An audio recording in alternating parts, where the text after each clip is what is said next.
The millionaire witnessed the waitress holding her sick child while crying, and he decided. Hello everyone, enjoy these relaxing moments while you watch. Are we going somewhere, Mom? Nick mumbled. We're going to where I work. In just a bit, you'll get some hot chocolate. Isabel tried to smile, but the smile came out hoarse and twisted. Today, her usual babysitter, Mrs. Martha, called in suddenly to say her husband had suffered a heart attack and had to be hospitalized. Isabel had no close relatives in New York City to ask for help, and hiring a last-minute nanny was a luxury she simply couldn't afford. So she had no choice but to take Nick with her to the Gotham Cafe, where she had worked as a waitress for the past 2 years. The cafe sat on a corner of Madison Avenue, in the upscale Upper West Side, with large glass windows overlooking the street and dark brown leather interiors. The manager, Raymond, was a native of upstate New York, always impeccably dressed and fond of lording it over his subordinates. As soon as Isabel walked through the door, she drew glances from her co-workers Clara and Tessa, who were wiping down tables. She brought her kid again. Clara sneered, nudging Tessa. Shut up, if Raymond sees, we're about to have a show, Tessa muttered, avoiding eye contact. Isabel lowered her head, clutching her son as she hurried toward the staff changing room. Nick whispered, "Don't be sad, Mommy. I'll be good." She stroked his head, lips pressed into a line. "I know, sweetheart. You're the best boy in the world." A few minutes later, Isabel emerged behind the counter in uniform, seating Nick quietly in the corner of the bar area. She handed him a notebook and a few colored pencils. Then she got to work like every other day, wiping tables, taking orders, clearing glasses. Around 8 in the morning, the doorbell rang and the man who stepped in made the entire cafe fall still. Victor Morgan, the young CEO of Morgan Group, in a deep navy overcoat, hair slightly damp from the rain, carried an air of power and ruggedness. He often stopped by the Gotham for early meetings, ordering a black espresso, no sugar, while reading a physical newspaper. All the staff knew him not because he was arrogant, but because his presence demanded attention. Isabel froze the moment she saw him. Her heart skipped a beat. She had sworn never to let him see her face again, the man who had vanished 3 years ago when she told him she was pregnant. And now, here he was, walking in, and Nick, her son, sat only a few feet away. Victor moved toward his usual seat, giving Raymond a slight nod, but then his eyes passed over the child coloring at the bar. His gaze halted. He stared at Nick. His breath slowed. His hand gripped the newspaper. His eyes widened for a moment, then narrowed. Clara walked up to Raymond and whispered in his ear, "That little boy looks just like Mr. Victor." Raymond glanced over, then at Isabel, who was standing stiffly behind the counter. His face changed color. Raymond stormed over to Isabel. "What are you doing bringing your child into the cafe?" Isabel bowed her head. "I'm sorry. My babysitter had an emergency today. My son will be good, he won't bother anyone." "You think this is a daycare?" Raymond barked, eyes flicking toward Victor. Victor hadn't looked away from Nick. But now his gaze was colder, filled with confusion, suspicion. His hand clenched the coffee cup Clara had just placed before him. Raymond kept going, louder. "I've warned you before. Are you using the kid to pull some stunt? Trying to get attention?" Isabel went pale. "I'm not. I just want to work. My son has a slight fever. I couldn't leave him home alone." "Couldn't? Or wouldn't?" Raymond sneered. Isabel's hands tightened. Her eyes glistened. "Please. I didn't have another choice. You think we're a charity? Do you know how many wealthy clients come through here every day? Are you staging some kind of setup? Bringing your kid to accidentally bump into someone familiar," he said, his eyes flicking toward Victor. Isabel's breathing grew shallow. She stepped protectively in front of Nick. Victor stood abruptly. "That's enough." Raymond stopped, turning to him. Mr. Morgan. What you're saying is out of line. Victor's voice was calm, but sharp as a blade. Raymond stammered. She's not allowed to bring children to work, it's against the rules. And Victor looked at Isabel. Her face was pale, rain-soaked, eyes shadowed from sleepless nights. And Nick, that boy, stared back at him, with eyes the exact same brown as the ones Victor used to see in the mirror as a child. His chest tightened. He said nothing more. He placed his payment on the table and turned to leave. Raymond turned back, face flushed. You think I don't see your little plan? Trying to trap someone? Using your son as bait to fool some rich guy? Isabel's fists shook. I'm not tricking anyone. I haven't contacted him, I haven't asked for anything. I'm just trying to work to support my child. I don't care about your excuses. You no longer work here. Get out. The room went still. Clara and Tessa turned away. Customers started murmuring. Isabel stood frozen for a moment. Then she turned, gently picked up Nick. The boy wrapped his arms around her neck, wide eyes staring at everyone. She said nothing. Just bowed her head and walked slowly out of the cafe. Outside, the rain kept falling. Her scarf was soaked. Her steps were heavy. The wind cut through the streets like knives. People walked past her, not noticing the young woman carrying a small child, walking aimlessly through the rain in New York City. Isabel didn't know where she was going. She just knew she had to get away. Away from the judgmental stares. Away from the cruel whispers. Nick shivered. Mommy, do we not have a home anymore? She stopped. Her tears mingled with the rain. Of course we do, baby. We still have each other. Isabel lifted the iron gate leading to a rooftop attic. The staircase was narrow, damp, and the hallway light flickered. She rented a small, shabby room on the top floor of an old building near Grand Central Terminal. She got it through a former tenant's contact. No lease, no receipts, no insurance. We're home, Nick, she whispered, trying to smile as she set the boy down. Nick sniffled, his nose red. I'm tired, Mommy. I know, honey. I'll warm up some milk and we'll rest, okay? The room was no more than 20 square meters, with a low ceiling and a single window, now dripping water into an aluminum basin. The wall near the bed was stained from moisture. The old double bed was pushed against it, the sheets worn thin. She took off their wet coats and hung them on a wooden hook missing one leg. Nick crawled into the blanket, curling up with his teddy bear, the only thing left from his first birthday. Isabel opened the fridge.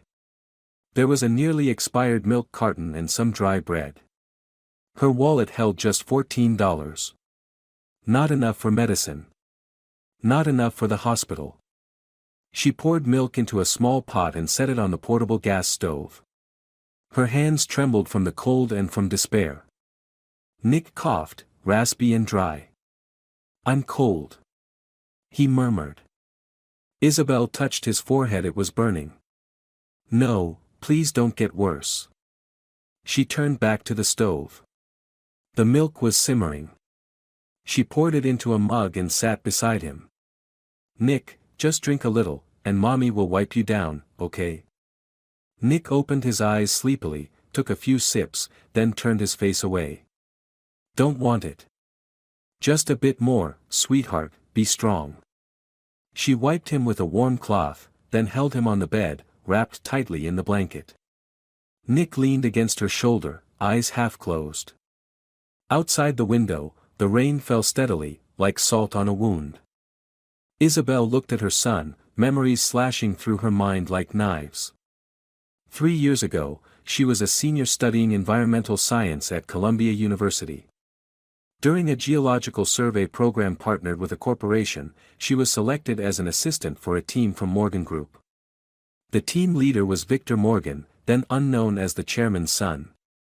He was nothing like the businessmen she had met, polite, approachable, and always looked at her like a person, not just a subordinate. Work sessions turned into coffee chats about books, music, and dreams.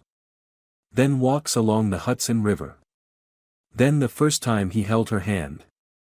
Then the night they slept together in a hotel in Albany. She remembered that night clearly. The cold wind outside, and warmth and hope inside her heart. But 2 weeks later, she found out she was pregnant. "I might keep it," she had texted him, trembling. But the only response was silence. No reply. No answer to her calls. Soon after, the number was disconnected. A week later, a woman appeared at her apartment door. Elegant posture, a gray cashmere coat, a cold voice. "I'm Ellen Morgan," she said. "Victor's mother." Isabel trembled. "You're here because of the child you're carrying." Isabel clenched her fists. "I don't want anything from anyone. I can raise my child on my own." Ellen smiled icily. "I believe you can. But it would be better if you disappeared. Leave New York City, Spokane, any place where the name Morgan might face scandal." Isabel stepped back. "Are you threatening me?" "No. I'm offering a choice.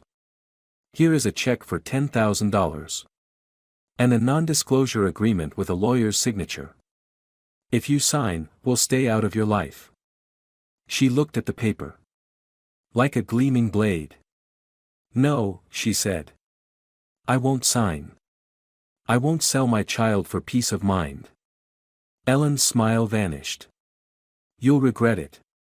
They left. Victor never called again. Every email went unanswered. Every door to him was closed permanently. She had moved back to New York City, starting over with a belly that grew larger by the day. She gave birth in a public hospital, where they labeled her an uninsured single case. She named her son Nick, meaning victory, so that every time she looked at him, she would remember why she had to keep going. A sudden knock on the door jolted her back to the present. "Isabel, it's Catherine." It was the voice of her neighbor, Mrs. Catherine, a widowed woman from Spanish Harlem who lived on the floor below and had, on occasion, given Nick cookies and told him fairy tales. Isabel opened the door. "Hello, Mrs. Catherine. Dear God, look at you, you're soaked to the bone. Where's your boy?" "He's lying down. He's got a fever." Mrs. Catherine looked past her into the room, eyes narrowing slightly. "You don't have any fever medicine?" "I only have a couple of dollars left."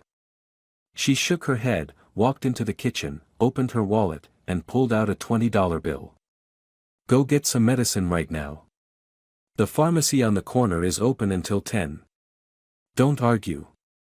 Isabel clutched her hand. "I'll pay you back, I promise. I'm not a bank. Just go. Don't let that little one burn up." Isabel flew down the stairs, holding on to the last bit of hope she had left. When she returned, her hands trembling with the small bottle of medicine, Nick was still unconscious. She gave him the prescribed dose and sat beside him, holding his small hand. "Mommy won't let anything happen to you," she whispered. The wind howled outside, and water from the leaky ceiling dripped steadily. And in that small, run-down room, a young mother clutched her child, the only thing she had left in this world. At midnight, the room was deathly quiet. Isabel woke with a jolt at the sound of a gasp. She sat upright, turned to Nick. He was moaning softly, his forehead drenched in sweat, his face flushed, his tiny hand trembling. "Nick," she said, panicking, gently shaking him. "Sweetheart, wake up." His eyelids fluttered open, dazed and dry. He didn't respond, just started breathing rapidly. His chest rose and fell erratically, his fingers gripping the blanket. "No, this can't be happening." Isabel touched his forehead. It was burning like a furnace. She flipped on the light, grabbed her phone, and checked his temperature, 104.2 degrees Fahrenheit. "There's no time to wait." She rushed to the closet, grabbed coats, wrapped herself and Nick, bundled him in a blanket, and lifted him in her arms. The elevator had been broken since last week, so she ran down 5 flights of stairs, each one feeling like a mile. The wind whipped through the hallway, stinging her eyes. Outside, the rain had stopped, but the air was bitterly cold. She ran carrying Nick through several blocks, past Union Square, to the nearest public hospital, New York Presbyterian Hospital. When she arrived, she was breathless, arms aching, clothes soaked in cold sweat. She walked straight into the emergency room lobby, where the fluorescent lights made her vision blur. A nurse in her 30s with brown hair tied back looked up from her computer. "Yes, can I help you?" "My son has a high fever, over 104, he's breathing fast, please help him." Isabel panted, tears spilling down. The nurse glanced at the limp boy in her arms, then looked back down. "Do you have his health insurance number?" "We don't have insurance," Isabel said quickly. "But I'll pay. I have $14. I'll find a way to pay more, just please treat my son first." The nurse stopped typing. "I'm sorry, but we require a minimum $250 deposit for uninsured emergency admissions, unless it's a trauma case or the patient is unconscious. He's seizing from the fever." "Isn't that serious enough?" "I don't make the policy, ma'am. That's hospital regulation.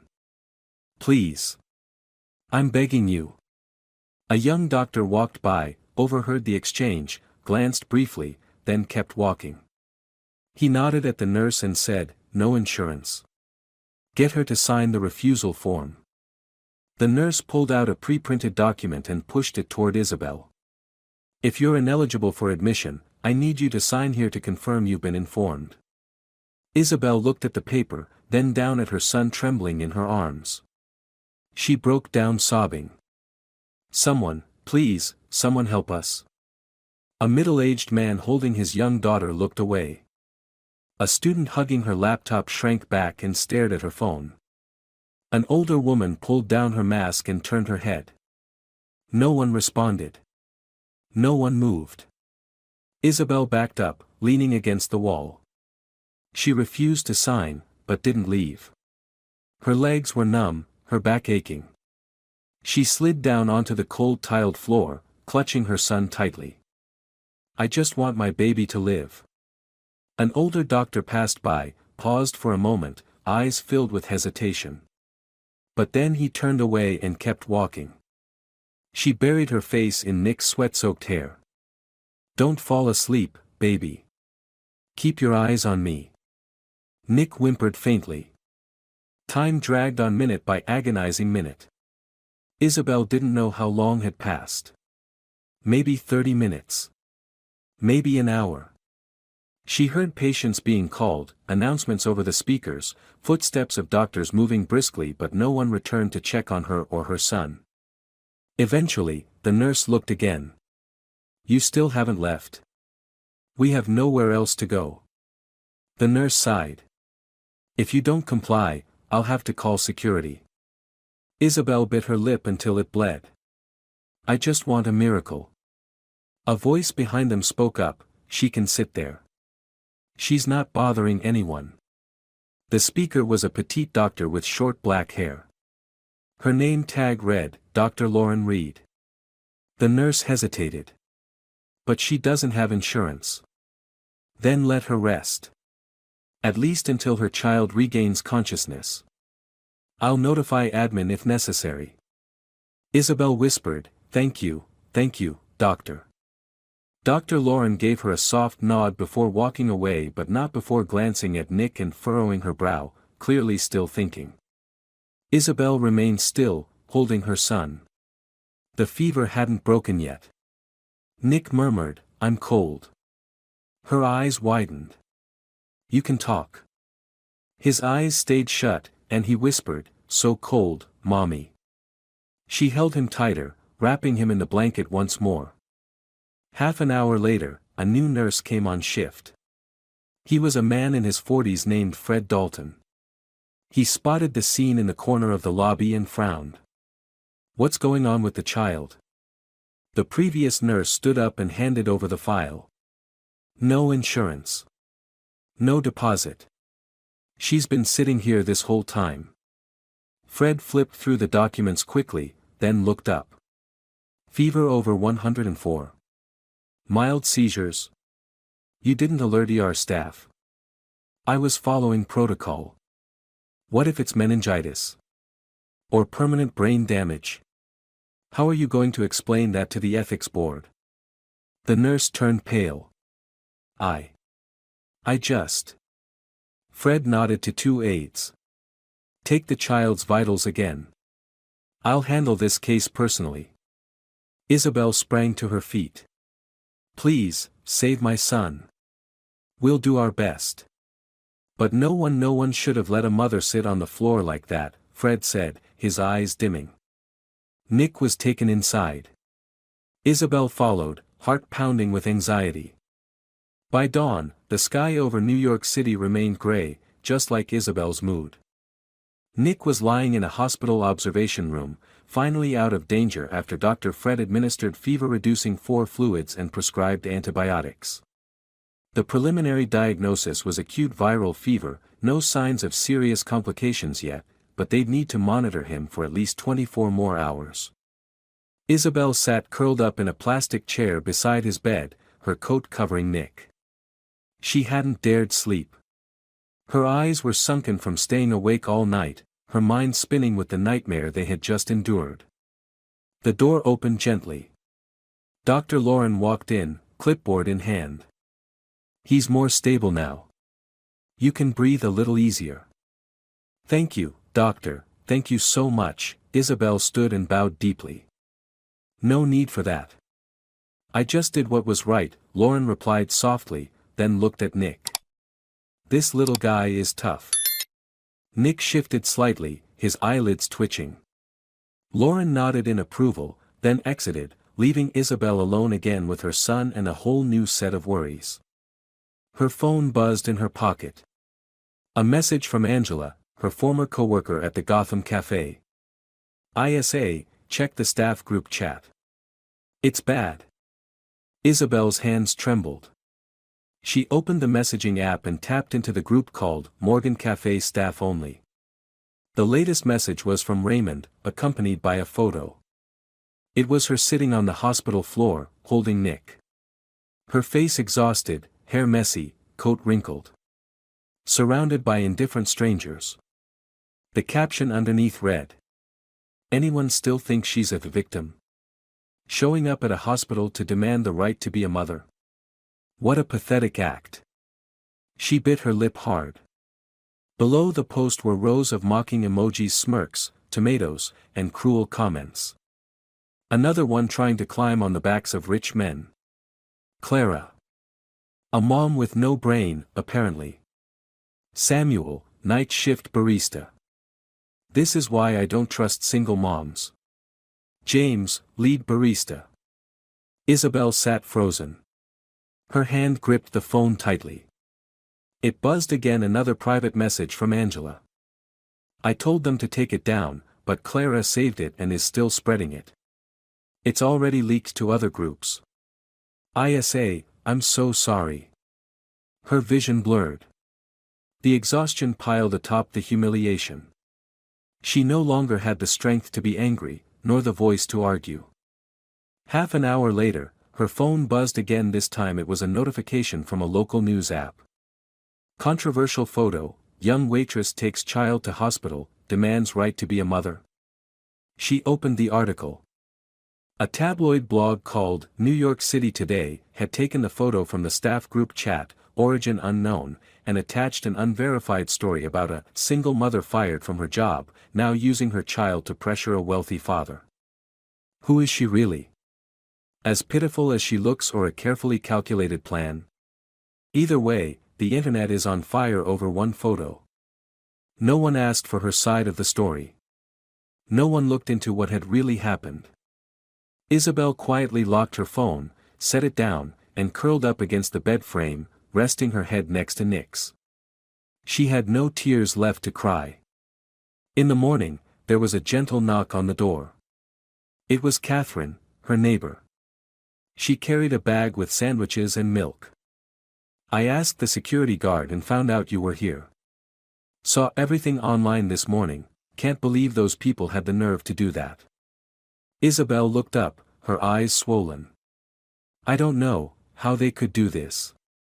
Because you're weaker than them. Because you don't have status, or a lawyer, or powerful family backing. But you still have something more important: resolve. I just wanted to raise my child in peace. Catherine sat down next to the bed and gently patted her hand. They'll never understand. Only a mother who's spent the whole night praying her child survives would understand. Isabel nodded, saying nothing more. That afternoon, a young nurse named Lucy Myers came in to check Nick's temperature. She paused when she saw Isabel. You're the woman from the photo, right? Isabel flinched, wary. Yes, but please don't. Lucy cut in gently. I'm not here to judge. I just wanted to say how disgusting it is they posted that. No one has the right to shame a mother trying to save her child. Isabel blinked. Thank you so much. Lucy smiled softly and bent down to take Nick's temperature. 37.8. He's doing better. He's a strong little guy. Nick blinked sleepily. Miss, where's the hot chocolate? Lucy laughed. Cafeteria has flan today. I'll sneak some in for you, okay? Isabel smiled for the first time in days. That evening, a new message arrived from an unknown number. Isabel, this is Paul Sanders, a journalist with True Voices magazine. I'd like to hear the real story from you. No edits. No judgment. If you're willing. Isabel set the phone down, looking at Nick sleeping peacefully in her arms. She wasn't ready yet. But maybe, one day. For now, she just needed her son to recover. She needed the storm to calm long enough for her to breathe. And she knew true peace wouldn't come while people like Raymond, Clara, and Samuel continued dragging her through the mud like it was sport. But she wasn't the frightened young mother from 3 years ago anymore. Now she knew she couldn't stay silent forever. Morgan Group Headquarters, 21st floor. Victor stood before the floor-to-ceiling window, eyes fixed on the endless stream of traffic flowing through New York City. Since he'd seen Isabel at the Gotham Cafe, he hadn't slept a single full night. Her rain-soaked face, the desperation in her eyes, and that child a carbon copy of himself haunted him relentlessly. He closed his eyes, remembering the last message he'd ever received from her, I'm pregnant. A soft knock interrupted his thoughts. Mr. Morgan. It was Julia, his personal assistant, holding an old, weathered brown envelope. What is it?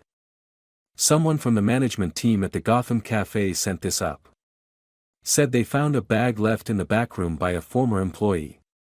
Inside was this. I thought you should see it. Victor took the envelope, curiosity piqued. He tore it open and pulled out a wrinkled file. On top was a birth certificate. He skimmed it, then froze at the bolded line. Father's name, Victor Morgan. His hands went cold. His heart pounded in his chest. Where did this come from? He asked. Julia furrowed her brow. They said the bag was left behind after Isabel Morgan's last shift. The manager, Raymond, kept it in a drawer for weeks, almost threw it out, but someone finally found it.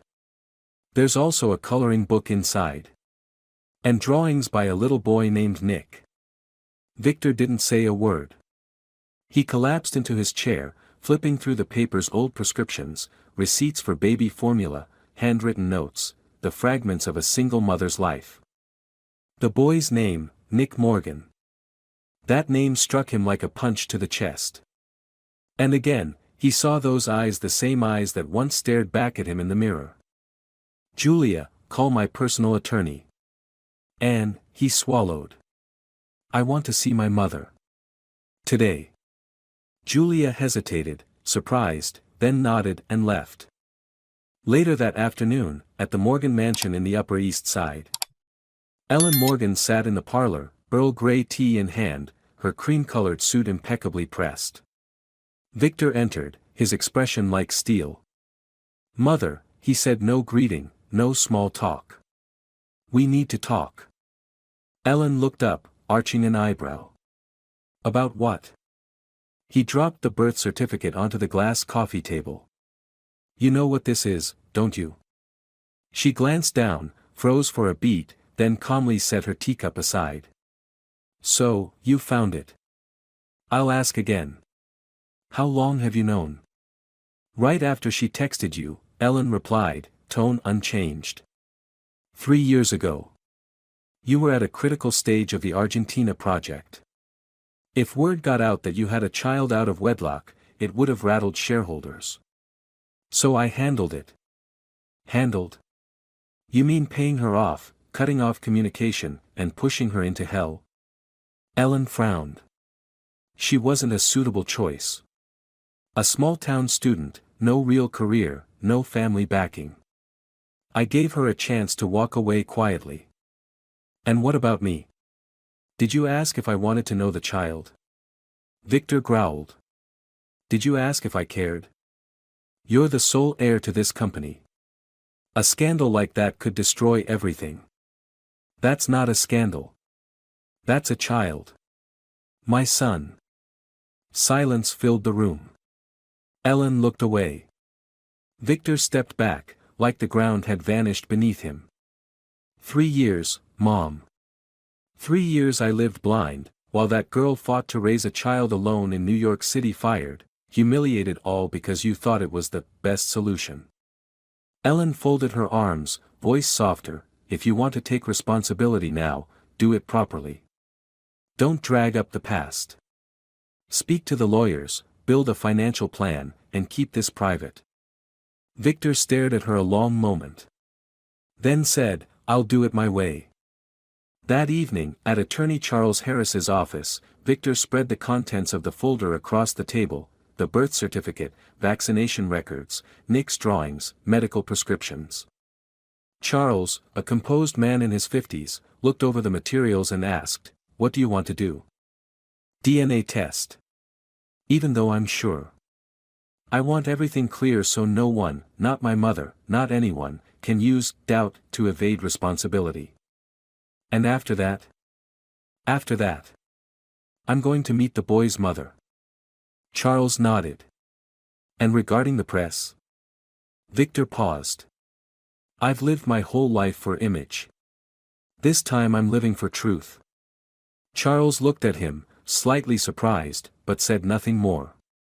3 days later, the DNA results arrived in Victor's inbox.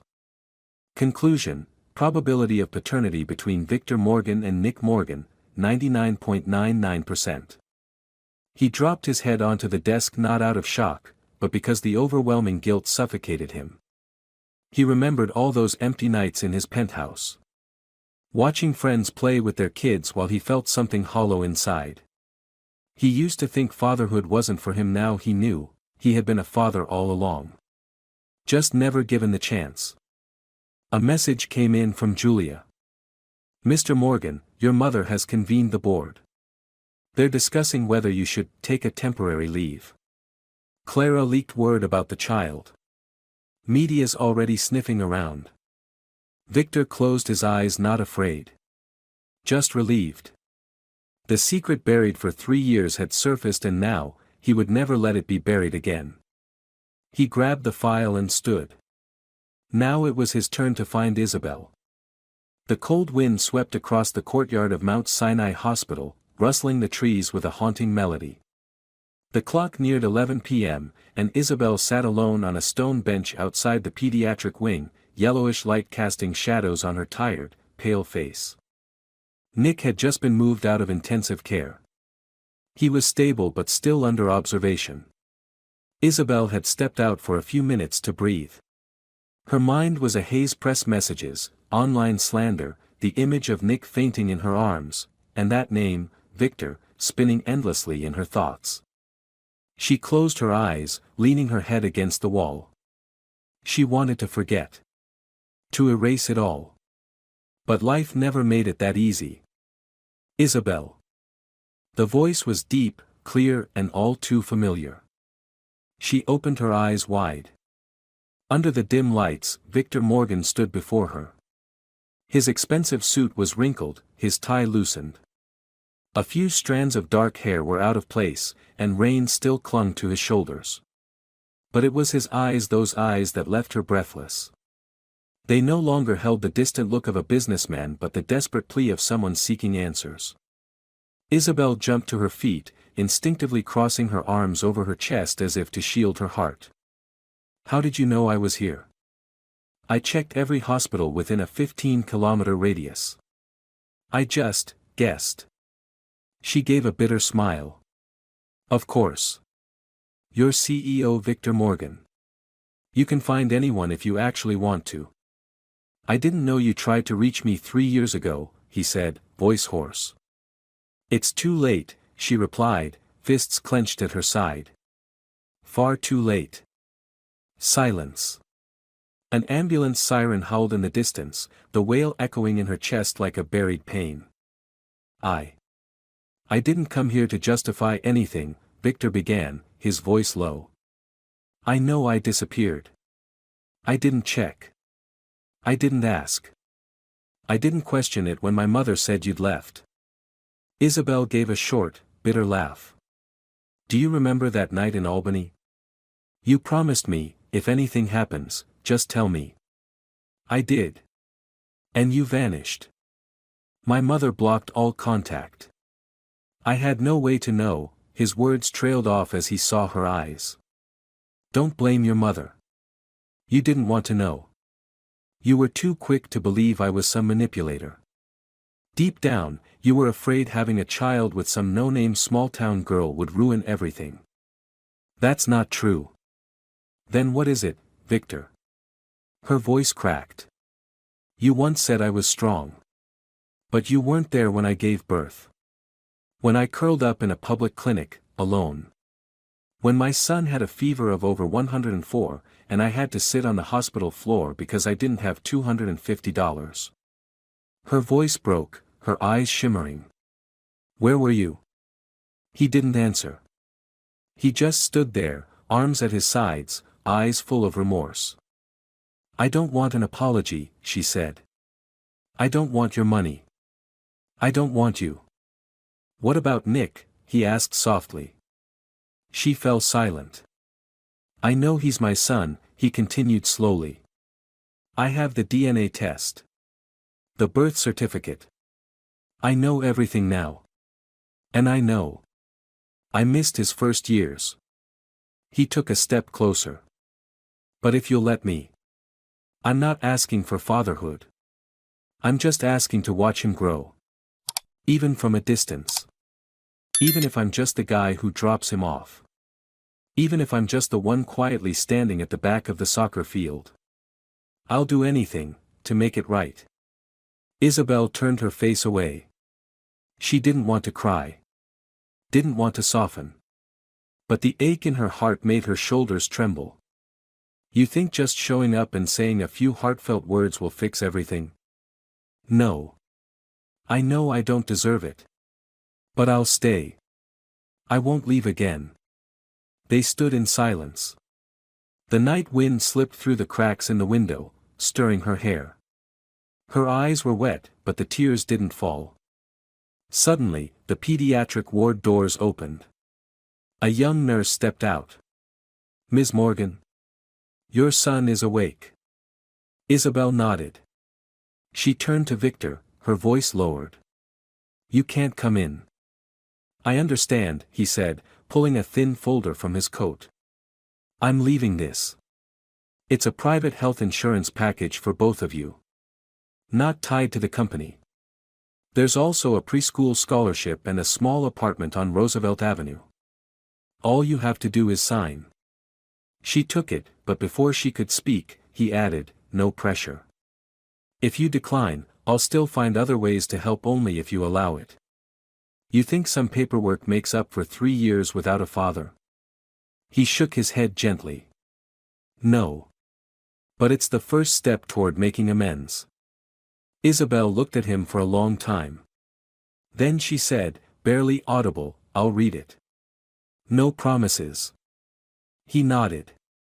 "And you don't speak to the media?" "No press conferences. No statements.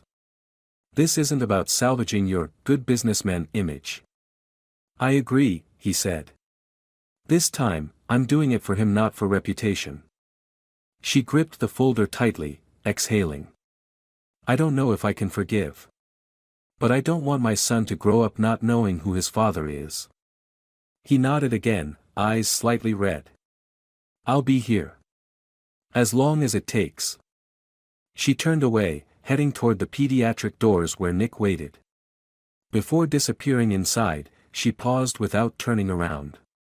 "Victor." He looked up. "I don't want anything from you. I just want my son to live." And then she vanished behind the door. Victor stood there in the empty hallway, eyes fixed on the space where the woman he once hurt had disappeared. And in his heart, he knew, this was just the beginning of a long journey of redemption. A journey without guarantees. But the only path worth walking. 1 week after that late-night confrontation, the skies over New York City turned a cold, rainy gray. But for Victor Morgan, the real storm was brewing inside and within the glass walls of Morgan Group headquarters. It was Monday. Usually, he would start his morning with an executive board meeting at 9 a.m. But today, he had sent a different notification, a summons for an emergency board meeting, with a blunt subject line.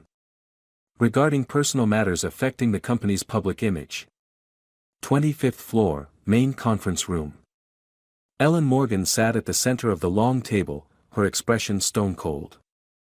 To her right was Natalie Carrington, CFO and former friend of Ellen's late husband. To her left, Madison Lewis, head of PR, checking her phone non-stop. The members filed in. Most of them already suspected the reason for the meeting, but no one dared speak. Victor entered last. Dark suit, no tie. His gaze steady. Unapologetic. He walked to the head of the table, opened his laptop, and projected a single slide onto the screen. Prepared press release. Ellen frowned. "What release?" "I'm publicly acknowledging that I have a son born out of wedlock with Isabel Morgan, a former employee of one of our subsidiaries. I will be stepping down as CEO indefinitely to address my personal responsibilities." The room went silent for several long beats. Natalie adjusted her glasses.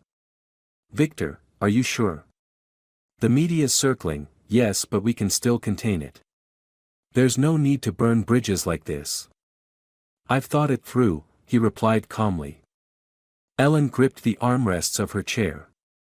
"You don't have to do this. I can manage the media. NDAs. A private settlement. Everything can be covered." Victor looked directly at her. "I won't let you handle this like you did 3 years ago. Everything you hid only made the damage deeper. I'm not that blind boy anymore." Madison interjected, "Victor, if you go public, stock will plummet. Reporters will dig into Isabel's life. The child's life. You think that's a good idea?" "I don't care about stock prices if the cost is hiding the truth.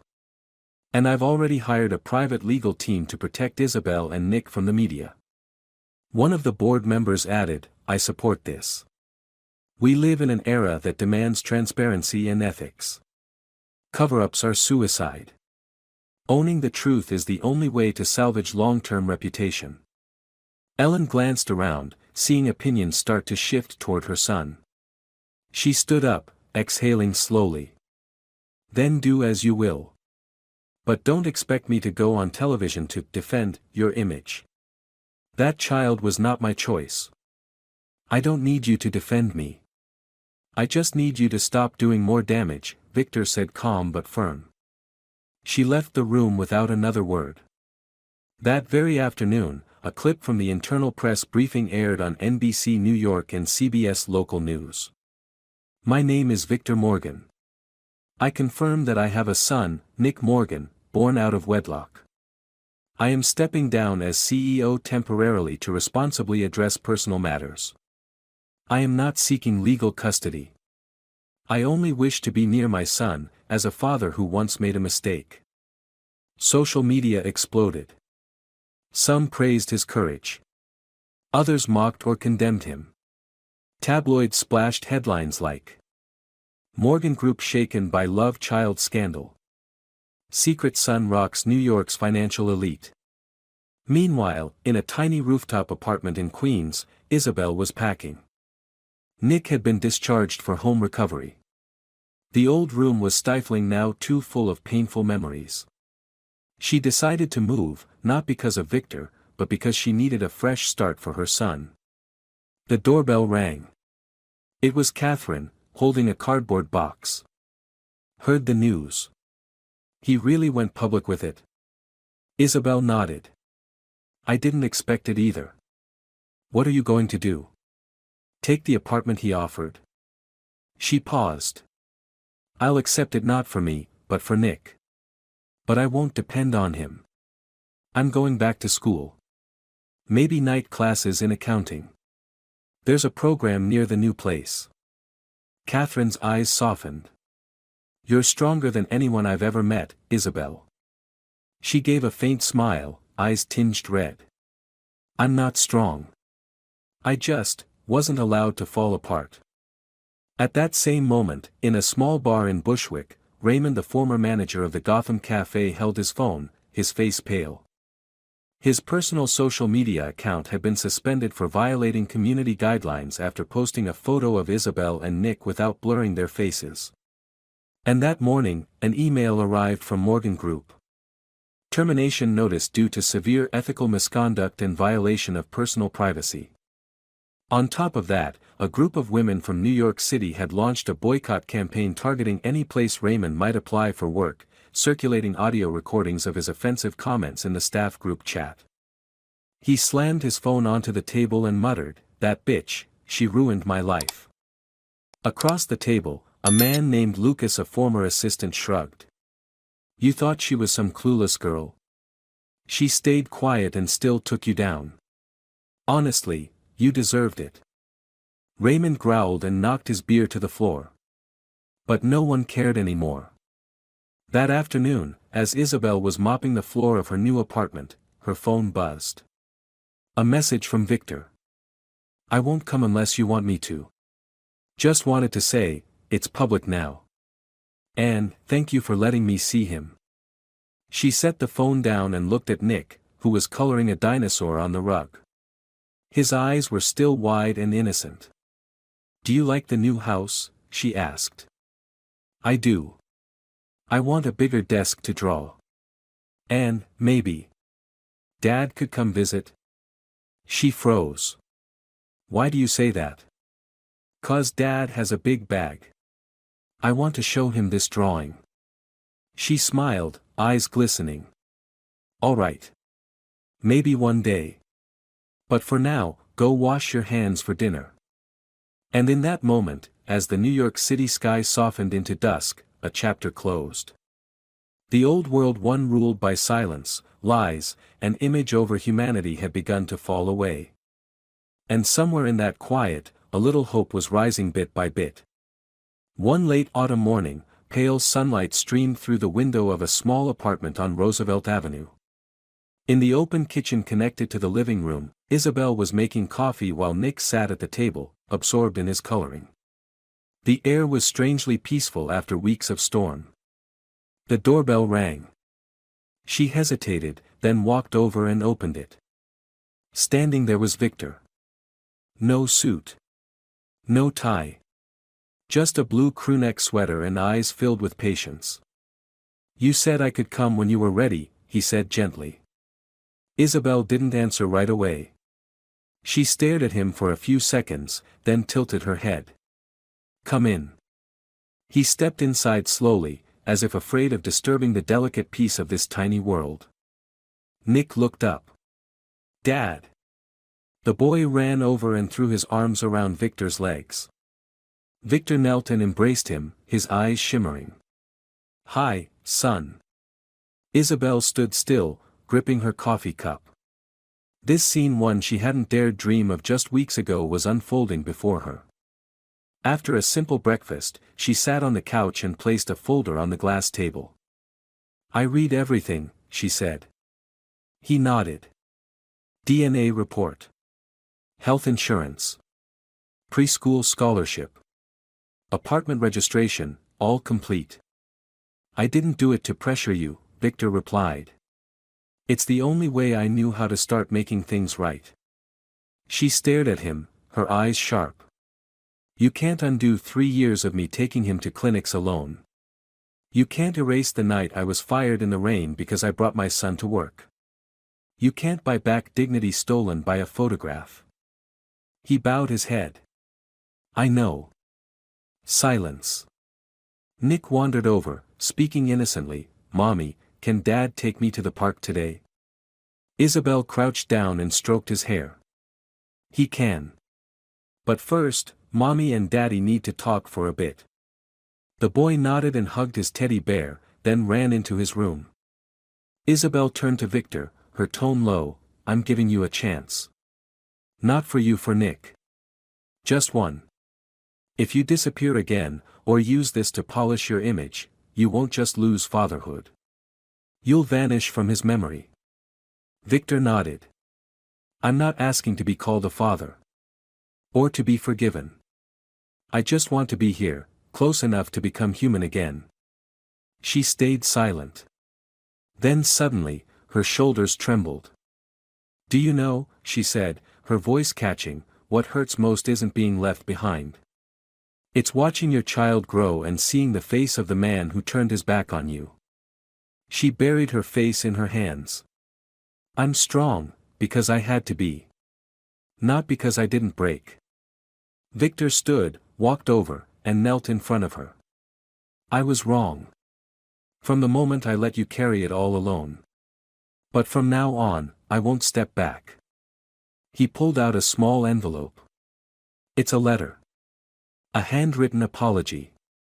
Not to ask for forgiveness, just to say what I never had the courage to speak. For you and for Nick."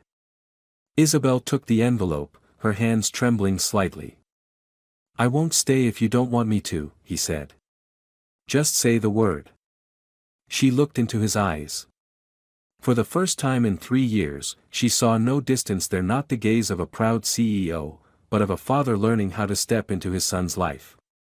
"You won't move in," she said. "You'll be the one who picks him up from school. The one who buys him new shoes when he outgrows them. The quiet one at the bleachers." "I'm ready," he whispered. "Not out of obligation. But from the heart." He smiled, the first smile of relief in a long time. That afternoon, the 3 of them went to Prospect Park. Nick ran ahead between the bushes, clutching a balloon. Victor walked behind him, Isabel by his side. Under the soft sun, laughter rang through the air. Suddenly, a familiar voice called from behind. "Isabel?" She turned. It was Lucy Myers, the nurse from the hospital. "You live around here?" Lucy asked. "Yeah. Just moved in last week," Isabel smiled. Lucy looked at Victor, slightly surprised. "Oh, hello. We're learning how to reconnect," Isabel said softly. Lucy nodded, her eyes warm. "I'm happy for you. I remember praying Nick would get a miracle. Maybe, this is part of it." They all smiled. That evening, Victor pulled up in front of their building. Before getting out, Nick hugged his neck.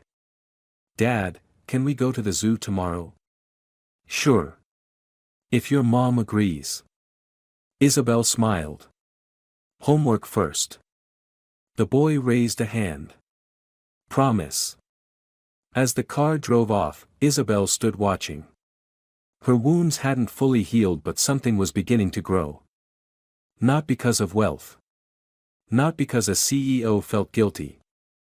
But because someone, finally, had taken true responsibility. 2 months later, winter arrived in New York City more gently than usual. Morning sunlight streamed through the third-floor window of their Astoria apartment, warming Nick's small desk. He was coloring a wide smiling elephant, blue ink on his sleeve. Isabel walked in, hair tied neatly, wearing a white blouse and dark skirt. In her hand were a small backpack and an accounting notebook. "Nick, are you ready?" "I have class early today," she said with a glowing smile. "Just need to finish the years, Mom." "The years will still be there tomorrow," she laughed, kissing his forehead. "Let's go." Victor arrived on time, as always. He no longer drove a luxury SUV but a small hatchback he rented just to pick up Nick. He wore a fleece jacket and a scarf, his hair slightly messy, approachable, real. "Morning," he greeted as the two stepped out. "Morning, Dad." Nick skipped over. "You're early," Isabel said quietly. "I like dropping him off. And, your coffee yesterday was amazing. I'm going to that cafe again." She chuckled. "You're addicted now. It's serious. A former CEO can still fall for street coffee, you know." "Obviously," she smirked. Nick climbed into the back seat and fastened his seatbelt carefully. "I'm reading a poem in class today. I'll eavesdrop outside the door," Victor winked. "Say it loud so I can hear." "I'll roar like a lion." Isabel turned to him. "Can you pick him up tonight? I've got computer lab and might be late." "I'll be there. Don't worry." She nodded. "Thanks." The car drove off, leaving a soft trail of exhaust in the crisp morning air. Isabel returned to the apartment, sat at her desk, and opened a textbook on business tax. The dream of continuing her education, once a luxury, was now underway, with night lectures, worn-out printouts, and notebooks filled with scribbled notes. That afternoon, at the Morgan Group headquarters, Ellen Morgan entered the executive boardroom. She wore a sheepskin coat and carried an expensive Hermes bag, walking with her usual commanding grace. But this time, no one stood to greet her. A few board members glanced up, nodded politely, then looked away. She took the chair at the head of the table and glanced toward Natalie. "What's the agenda for today's meeting?" she asked. Natalie slid the file across the table. "Quarterly report and the final conclusion from the internal investigation regarding the leak of Isabel Morgan's photo." Ellen frowned. "I thought that matter was already closed. We didn't investigate it because of public reaction. We did it for the shareholders.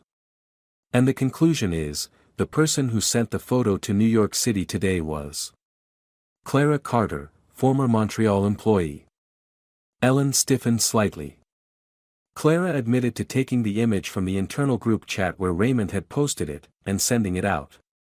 "But," Natalie looked her in the eye, "she made it clear you encouraged her. You said, 'Let them see she's not as clean as she looks.'" Ellen was silent for a few seconds. "I didn't tell her to send it to the press." "You didn't stop her. And that's the problem." Madison, the head of communications, chimed in. "We need to take action. The company cannot afford to let moral integrity erode because of personal motives." Ellen stood up. "Do you want me to resign?" "We just want you to stop interfering in other people's lives," Natalie said directly. Ellen gripped her handbag. "I built this place from the ground up. And now you want to discard me like a used card? We want to preserve trust and Victor is doing the right thing." Ellen looked around. No loyal eyes. Only silence. She stood tall, adjusted her blazer. "I'll hand over operational control by the end of this year. But don't expect me to go quietly." No one responded. That evening, in the small apartment, Isabel was washing dishes when there was a knock at the door. She opened it expecting Victor, but it wasn't him. It was Ellen Morgan. "Hello," Ellen said, her gaze no longer icy cold. Isabel stepped back slightly. "What are you doing here?" "Not to threaten. Not to shame. I just want to say what I should have said a long time ago." She said nothing. Ellen took a breath. "I was wrong. I took away your rights, the right to be a mother, the right to have a voice. And I turned my son into a man who ran away. For reputation, Isabel replied flatly. For fear, Ellen corrected. I was afraid that a girl like you would make Victor lose everything I built. But in the end, I made him lose even more. So what do you want now? Isabel asked, eyes sharp. Just one thing, she said softly. A chance. To be Nick's grandmother. Not a glamorous one. Just an old woman who knows she was wrong. The air was heavy. Isabel didn't answer right away. But then, a small voice came from behind her. Mommy, who's that? Nick peeked out from the bedroom doorway, holding his teddy bear. That's your grandmother, Isabel said slowly. Grandma? Nick blinked wide-eyed. Ellen nodded, her eyes brimming with tears. I'm your dad's mom. I'm sorry I came late. The boy hesitated for a few seconds, then disappeared into the room. When he returned, he carried a small chair and set it next to the sofa. Do you want to sit and play with me? Ellen broke into tears. 3 days later, in Central Park, Isabel, Victor, and Nick sat together eating ice cream. Isabel took a bite of vanilla and asked, Nick, do you like New York City? I do. But my favorite part is mornings with Dad and nights with Mom, he answered, his face smeared with ice cream. Victor laughed and wiped his face. Then let's keep it that way. Isabel turned to him, her eyes softening. We could add a few weekend trips to the park. Or the library. I'll agree to any deal, Victor said, raising a hand like he was swearing an oath. As long as I get to be a dad. Nick raised his hand too. I swear too. They all laughed. Life hadn't given Isabel a miracle. But she had made one with tears, pain, and a will that refused to die. And now, she wasn't alone anymore.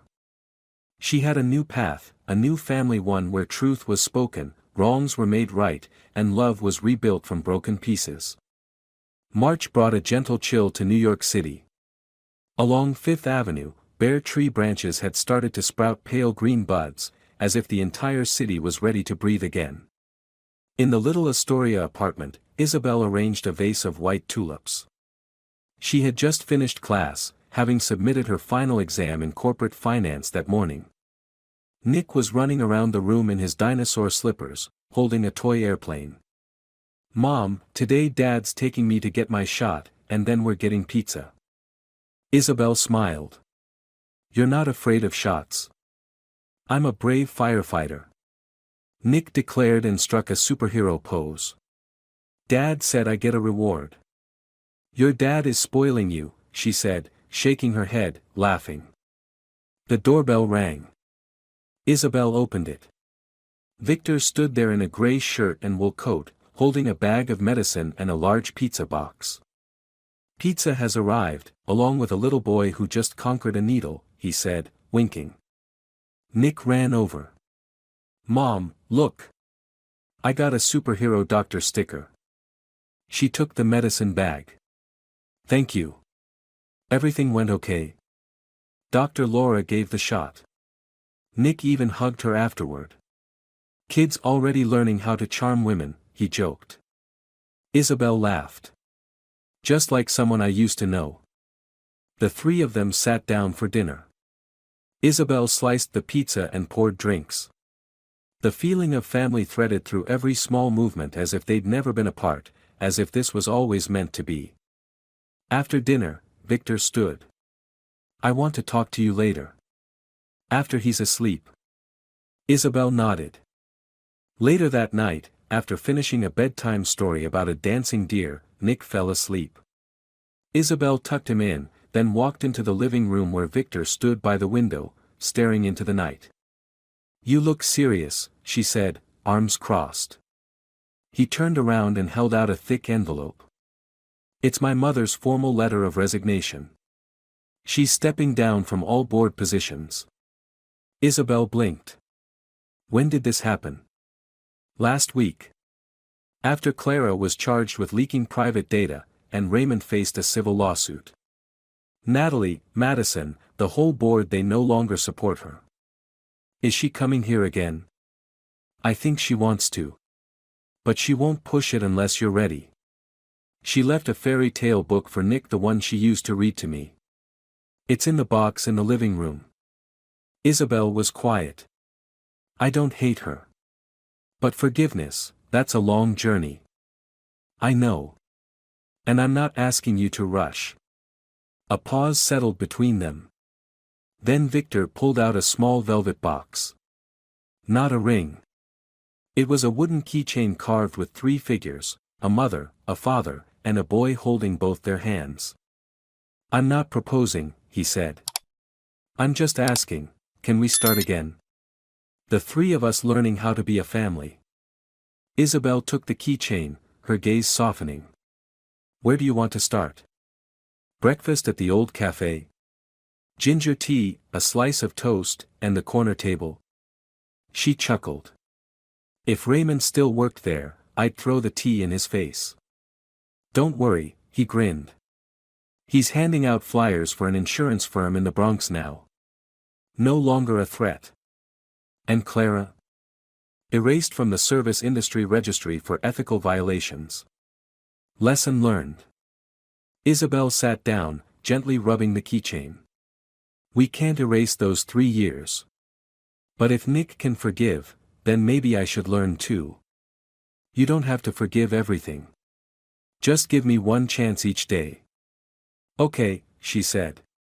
One day. Then another. On Sunday morning, the whole family went to Central Park. Nick raced through the grass with his toy car. Isabel and Victor sat on a bench under a tree, watching their son glow with joy. I used to think I'd never have this, Victor said quietly. A peaceful morning. A child calling me dad. And the woman I was afraid of losing again. Don't get too poetic. We still have homework to do, Isabel smiled. I'll help with taxes and parenting. They looked at each other. Nothing more needed to be said. The breeze was soft. The sky was clear. Children's laughter rang through the air. A new life had begun, not with a grand drumroll, but with a sincere apology and a hand held tight, never letting go. Isabel stood up and called out. Nick, want to get ice cream? Yes. But today, Dad gets to pick the flavor. Victor laughed and turned to Isabel. Today I choose mint chocolate chip. Do you object? As long as it's not the flavor called leaving again, you can pick anything you like. And so, they walked together, 3 people. A family. Not perfect.